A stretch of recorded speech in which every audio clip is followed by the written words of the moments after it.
Hello बच्चों, let's read the question first. The question says assertion is a sparrow can be primary consumer as well as secondary consumer. तो ये ठीक दिया हुआ है. Assertion तो ठीक है. रीज़न देख लेते हैं. रीज़न में दिया हुआ है sparrow can eat seed fruits and peas and also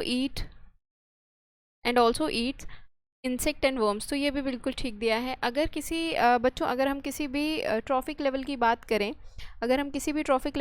करें, या किसी भी इकोसिस्टम की बात करें, तो एक स्पीशीज़ सपोज़ हम बर्ड की बात कर रहे हैं यहाँ पर. तो सपोज़ ये स्पीशीज़ है बर्ड की, तो वो बर्ड जो है दो तरीके के ट्रॉफिक लेवल्स को एक्वायर कर सकती है. कि दो ट्रॉफिक लेवल में आप उसको देख सकते हो. पहला, क्योंकि वो ओमनीवोरस है, यानी कि वो दोनों चीज़ खाती है, तो वो डिपेंड कर सकती है किस पर. हेट्रोट्रोफिक भी हो सकती है, हेट्रोट्रोफ्स पे भी डिपेंड कर सकती है. जैसे कि आपके इंसेक्ट हो गए, वर्म्स हो गए, माउस हो गए, छोटे छोटे माइस, या फिर और स्मॉल ऑर्गेनिज्म जो भी होते हैं. ठीक है. उसके बाद वो ऑटोट्रोफ्स पे भी डिपेंड कर सकती है.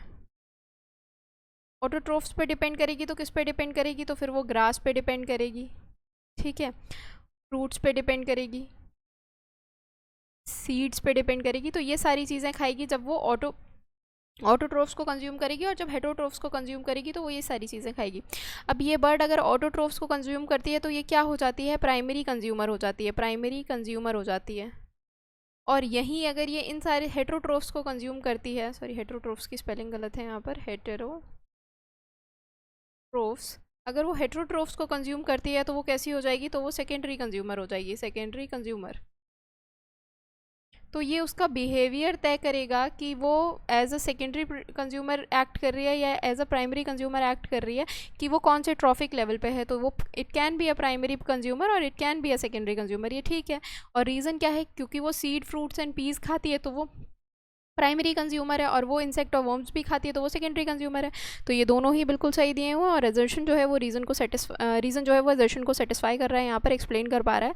बिल्कुल ठीक दिया हुआ है. यहाँ पर ए हो जाएगा आपका. Both assertion and reason are true and reason is the correct explanation of assertion. तो ये बिल्कुल ठीक दिया हुआ है.